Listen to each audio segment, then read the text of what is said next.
அப்ரஹாமனுக்கு மிக முக்கியமாக மசோதாவாக இது பார்க்கப்படுகிறது. அதாவது 130வது அரசியல் சட்ட திருத்தம் என்பது அது கொண்டு வரப்பட்டிருக்கூடிய நிலையில் அதற்கு முதலமைச்சர் மு.க.ஸ்டாலின் கடும் எதிர்ப்பு தெரிவித்து கண்டன அறிக்கை வெளியிட்டிருக்கிறார். அந்த அறிக்கையில் இந்த திருத்தம் என்பது சீர்திருத்தம் அல்ல, அது ஒரு கருப்பு சட்ட மசோதா என்று முதலமைச்சர் காட்டமான தன்னுடைய கருத்தை அதில் பதிவிட்டிருக்கிறார்.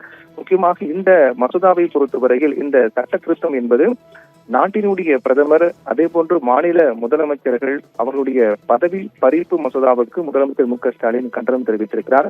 இது ஏற்றுக்கொள்ள முடியாத ஒன்று என்றும் இதை நிச்சயமாக அனைவரும் ஒன்று சேர்ந்து எதிர்க்க வேண்டும் என்றும் தெரிவித்திருக்கிறார். கருப்பு சட்ட மசோதா நாடாளுமன்றத்தில் தாக்கல் செய்யப்பட்ட நாள் இன்று என்றும் இந்த நாள் கருப்பு தினமாக என்றும் முதலமைச்சர் மு.க.ஸ்டாலின் அந்த அறிக்கையின் வாயிலாக குறிப்பிட்டிருக்கிறார். இது ஒட்டுமொத்த ஜனநாயக சக்திகளும் ஒன்று சேர்ந்து எதிர்க்க வேண்டும் என்றும் அந்த அறிக்கையில் அவர் தெரிவித்திருக்கிறார். என்றால் இது போன்ற ஒரு சட்ட திருத்தம் என்பது தொடர்ந்து மக்கள் விரோதமாக செயல்படக்கூடிய வகையில் இது அமல்படுத்தப்பட்டிருக்கிறது என்று குறிப்பிட்டிருக்கிறார். அதே போன்று வாக்கு திருட்டு, போட்டியாளர்களுக்கு வாய்ப்பூட்டு, மாநிலங்களை நசுக்குவது என்ற வழியில்தான் சர்வாதிகாரம் தொடங்குகிறது என்றும் அதனால் இதை அனைவரும் ஒன்று சேர்ந்து எதிர்க்க வேண்டும் என்று தெரிவித்திருக்கிறார். என்ற இந்த மசோதாவின் மிக முக்கிய நோக்கம் பொறுத்தவரையில் பிரதமர், முதலமைச்சர், அமைச்சருடைய பதவி பறிப்பு மசோதாவாக இது பார்க்கப்படுகிறது.